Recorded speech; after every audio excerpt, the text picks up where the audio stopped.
petrolera venezolana PDVSA se declara en emergencia por retiro de tripulación de buques. Las naves no han pagado tarifas portuarias. La reina Isabel está más sintonizada con los tiempos modernos. Hizo su debut en Instagram. Debate parlamentario en India terminó en una fenomenal pelea. Zapatazo limpio.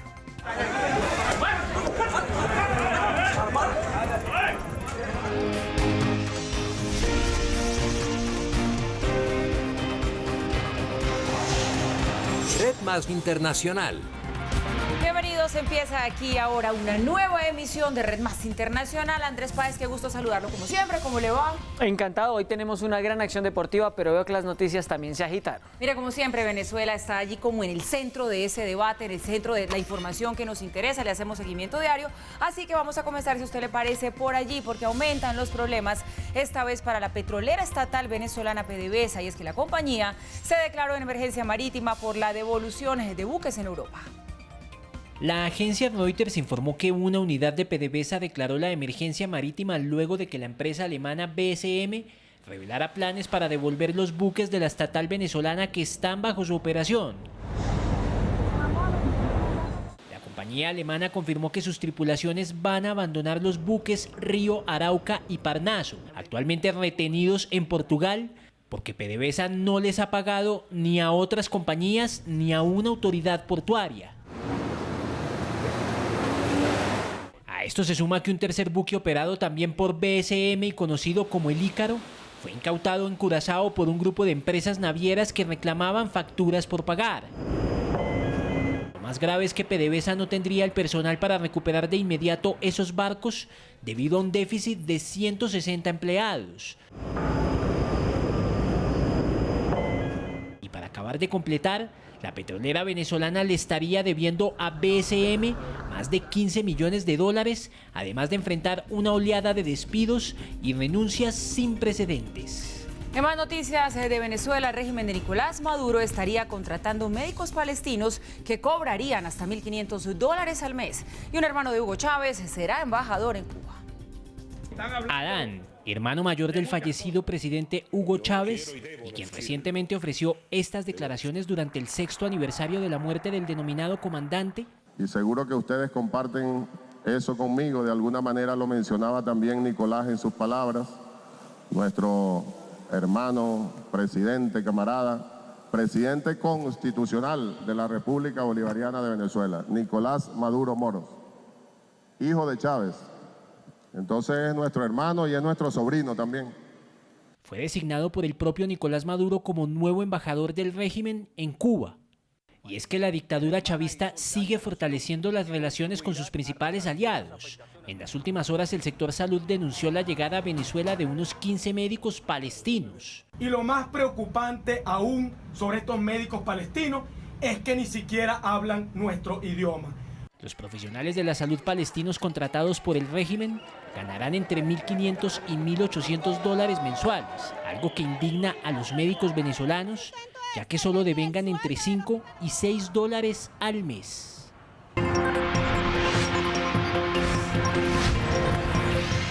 Mucha atención, a esta hora continúa el caos en Caracas por cuenta de un apagón que dejó a oscuras a buena parte de la capital venezolana. La falla también afecta a unos 20 estados de ese país.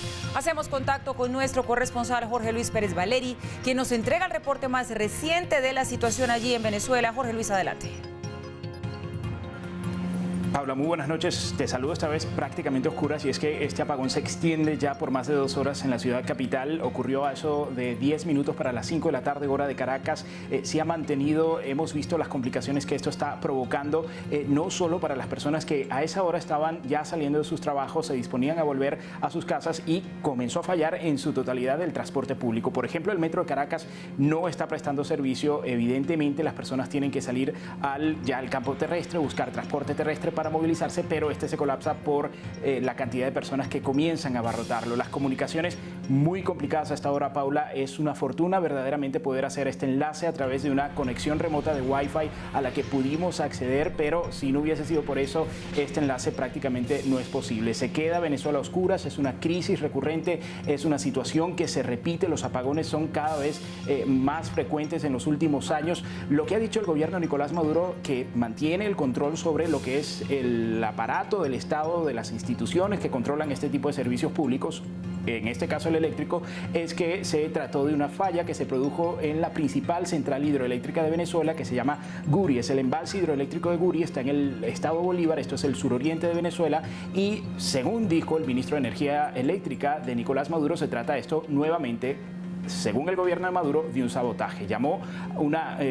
Catalogó de una guerra eléctrica lo que se ha producido esta tarde nuevamente, que no solo está afectando a Caracas, está afectando también a buena parte del territorio venezolano. No dieron las autoridades del gobierno de Maduro un balance sobre cuáles son los estados que están afectados, pero en reportes de redes sociales que difícilmente se pueden acceder indican que se trataría de casi la totalidad de los estados en Venezuela. Importante mencionar que hasta ahora pues las personas de cierto modo se manifiestan a través de sus balcones en este vecindario en el que estamos. Hemos escuchado consignas que se gritan en contra del gobierno de Nicolás Maduro, reclamándole nuevamente la deficiencia en los servicios públicos. No se trata, Paula, solamente de la luz eléctrica, se trata también del servicio de agua, que por ejemplo en zonas como esta en Caracas, esto es el este de Caracas, municipio de Chacao, donde estamos actualmente, el racionamiento a veces puede llegar incluso a solamente un día de agua a la semana. Si se suma a eso las fallas en el servicio eléctrico, se entenderá entonces por qué las personas gritan consignas, muchas de ellas cargadas de rabia, en contra de Nicolás Maduro. Estamos esperando entonces más reacciones a lo que ha sido este suceso, un apagón, reiteramos, generalizado, que está afectando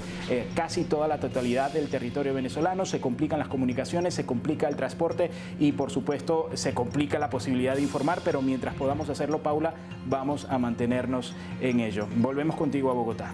Pues Jorge Luis, gracias, y tiene usted toda la razón. En esas condiciones es una verdadera hazaña que usted haya logrado darnos este informe, y en la medida de lo posible vamos a estar allí muy atentos a sus actualizaciones, a lo que pasa allí en Venezuela, un apagón que afecta a 20 estados de este país.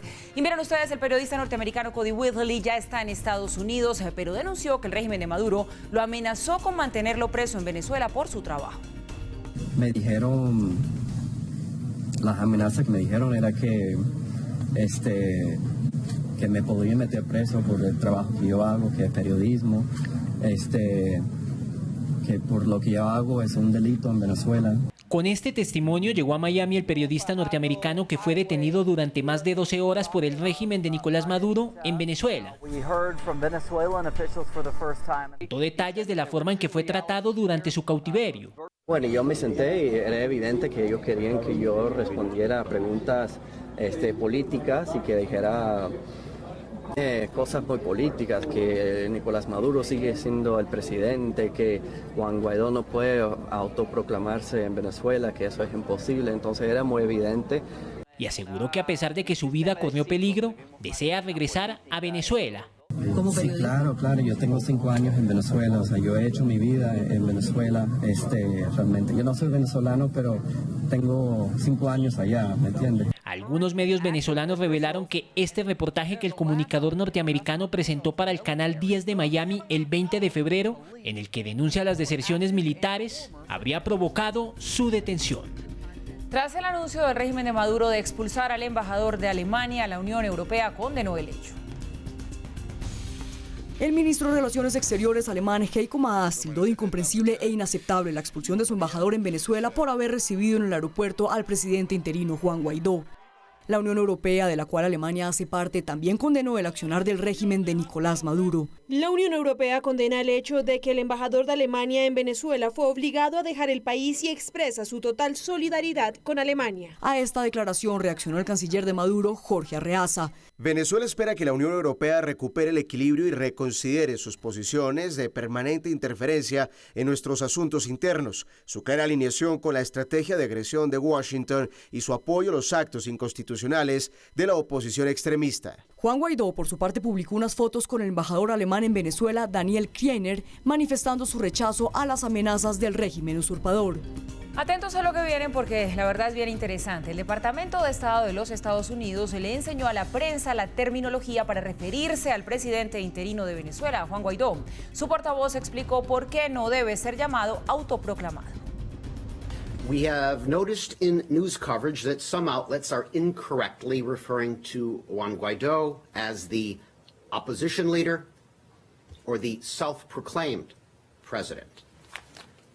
Neither is correct. A few basic facts. The National Assembly remains the only legitimate and democratically elected institution in Venezuela.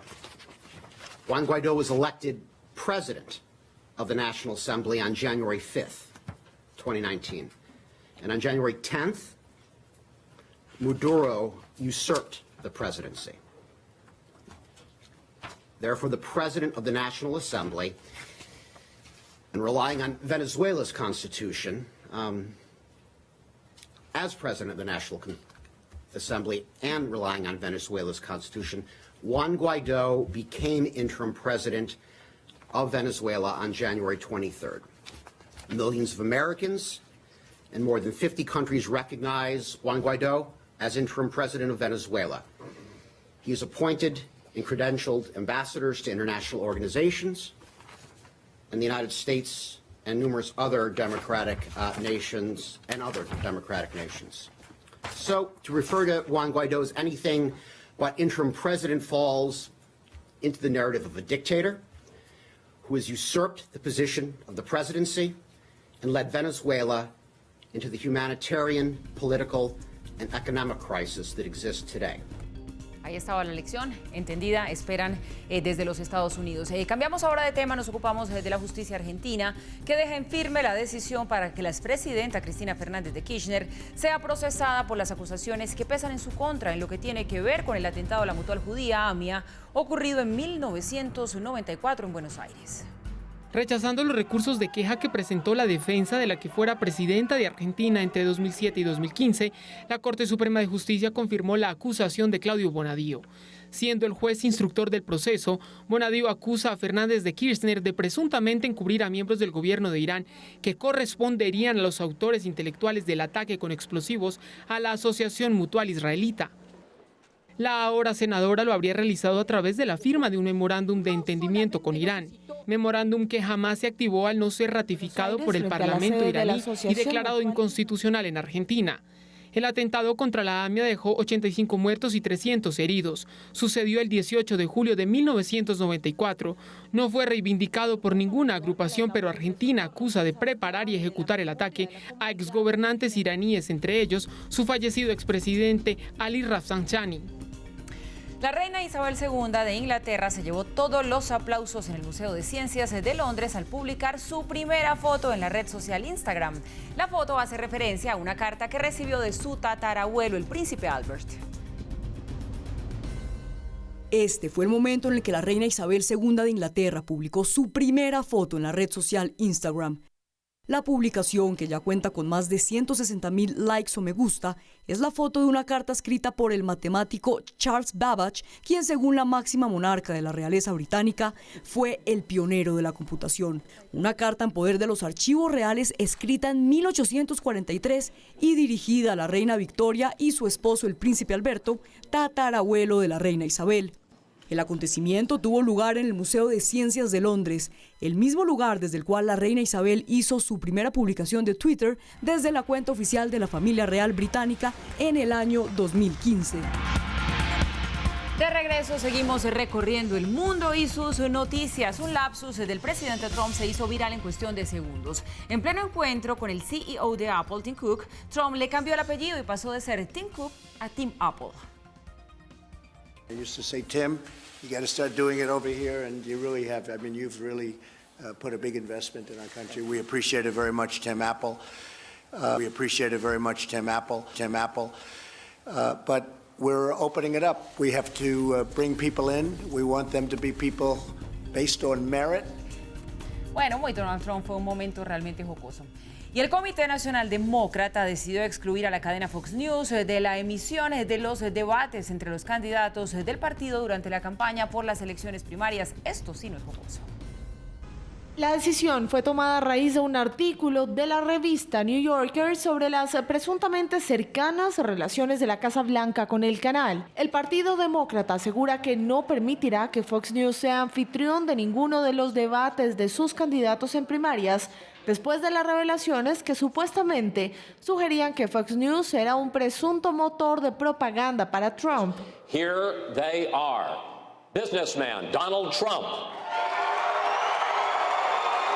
Es que los derechos de transmisión en los debates presidenciales y en las primarias son muy cotizados para los medios de comunicación en Estados Unidos y llevan una gran audiencia. Una noticia que de inmediato desató la reacción de Donald Trump. Los demócratas simplemente bloquearon a Fox News de celebrar un debate. Bien, entonces creo que haré lo mismo con las redes de noticias falsas y los demócratas radicales de izquierda en los debates de las elecciones generales. Con frecuencia, el mandatario hace referencia a The New York Times, CNN y The Washington Post como fake news. Estados Unidos no busca una intervención militar en Venezuela, así lo aseguró el representante especial de los Estados Unidos, el señor Elliot Abrams, en la audiencia de la Subcomisión de Relaciones Exteriores del Senado. Allí Abrams aseguró que siempre hay planes de contingencia y aunque no lo descartaron, sí dejaron claro que por el momento no se está buscando una intervención militar para derrocar al régimen de Maduro. Y como les contábamos, a zapatazos, así resolvieron sus discrepancias dos parlamentarios del partido gobernante de India. El video no tardó en dar la vuelta al mundo y en llegar a los oídos del primer ministro, que decidió sancionar a los funcionarios.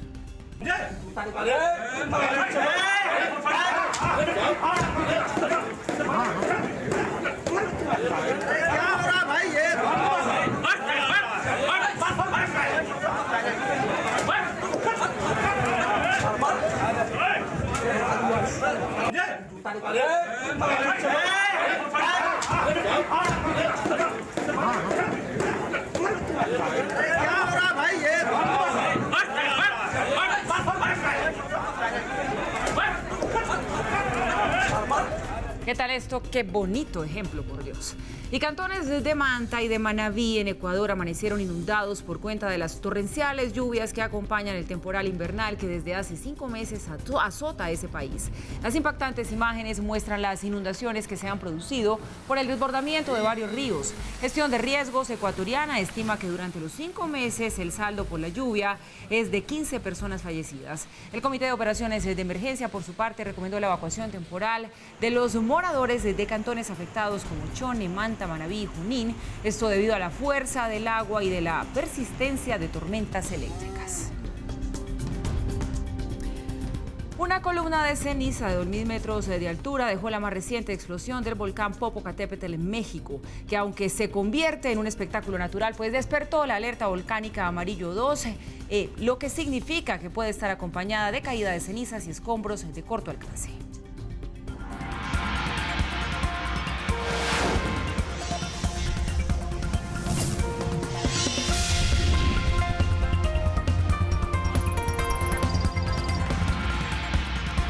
Volvemos a Red Más Internacional. Gracias a ustedes por continuar con nosotros y mucha atención porque hace tan solo instantes se conoció la sentencia contra el ex jefe de campaña de Donald Trump, Paul Manafort.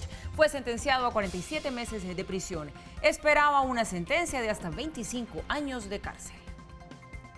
El ex jefe de campaña de Trump, Paul Manafort, esperaba su sentencia por fraude fiscal y estafa. El Departamento de Justicia había pedido entre 19 y 24 años de prisión a Manafort. En un mes cumple 70 años. Fue condenado por un jurado de Virginia en agosto por fraude bancario y fiscal en un proceso que desarrolló en el estado de Virginia. La fiscalía había solicitado una pena ejemplar contra Manafort por mentir a las autoridades, incluso después de haber ofrecido colaborar con la justicia. Se declaró culpable de 2 cargos de conspiración en contra de Estados Unidos. Su sentencia, también relacionada a la evasión de millones de dólares en ingresos derivados de su trabajo como consultor político de un partido ucraniano prorruso. Se cumplen 5 años de la desaparición del vuelo MH370 de la aerolínea Malaysia Airlines que se esfumó en los radares sin dejar rastro. 5 años y las familias de los pasajeros a bordo siguen esperando el reencuentro. Como una película de misterio, así es la historia del vuelo MH370 de Malaysia Airlines que despegó de Kuala Lumpur con destino a Pekín el 8 de marzo de 2014. La aeronave, un Boeing 777 que transportaba a 227 pasajeros y 12 personas de la tripulación, se comunicó por última vez con la torre de control tan solo 1 hora y 59 minutos después de su despegue. Malaysia Airlines confirma que este vuelo MH370 perdió contacto con el control aéreo a las 2:40 de la mañana. A partir de ese momento, no se volvió a saber de su paradero.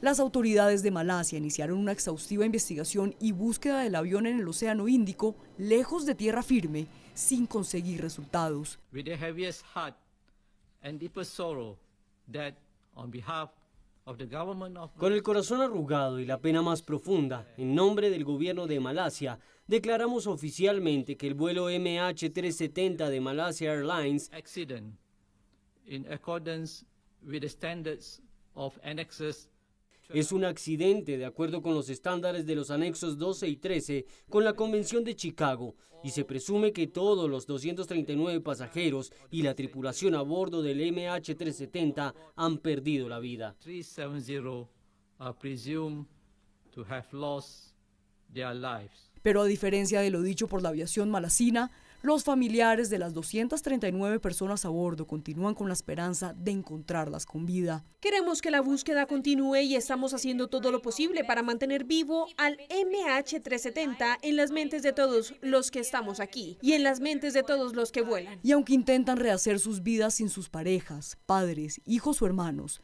la incertidumbre de no saber si están con vida no los deja avanzar. Es la pregunta más común. ¿Lo has superado? Y yo te pregunto sin una respuesta. ¿Cómo alguien puede superarlo? ¿Quieres volar? ¿Quieres volar? ¿Quieres volar seguro? Así que para encontrar este avión debemos saber qué sucedió y nos aseguraremos que no vuelva a suceder. 5 años de la desaparición del vuelo MH370. 5 años en los que Lee Er-ju, como el resto de los familiares, han estado esperando el regreso de sus seres queridos. Han sido 5 años. No me he dado por vencido y nunca lo haré. Creo firmemente que mi hijo sigue vivo. Mi niño está vivo. El avión aún está ahí. Seguiré buscando a mi hijo. Día a día, desde aquel 8 de marzo de 2014, Lee Er-ju y su esposa sueñan con el reencuentro con su hijo. Hoy son 1820 días desde la desaparición del avión. ¿Dónde está mi hijo? Han sido 1820 días.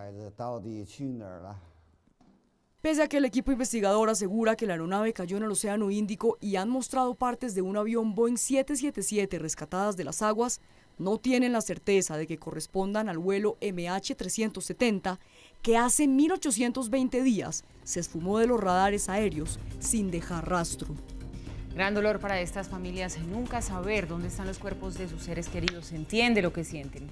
¿Y quién no recuerda el plan de ir a Blockbuster a alquilar películas? Pues Australia anunció un nuevo cierre y solo queda una tienda de Blockbuster en el mundo. Esa está en Oregon. Clientes nostálgicos se acercan a tomarse fotos y a recordar viejas épocas. Blockbuster fue todo un fenómeno cultural y se inauguró a mediados de la década de 1980, cuando acercarse a estas tiendas sí que era un plan y una de las pocas opciones para conseguir las películas. Llegamos así al final de esta emisión de Red Más Internacional. Gracias a ustedes por su compañía. Sigan con nosotros, que ya viene el punto con Juan Lozano. Muy buenas noches.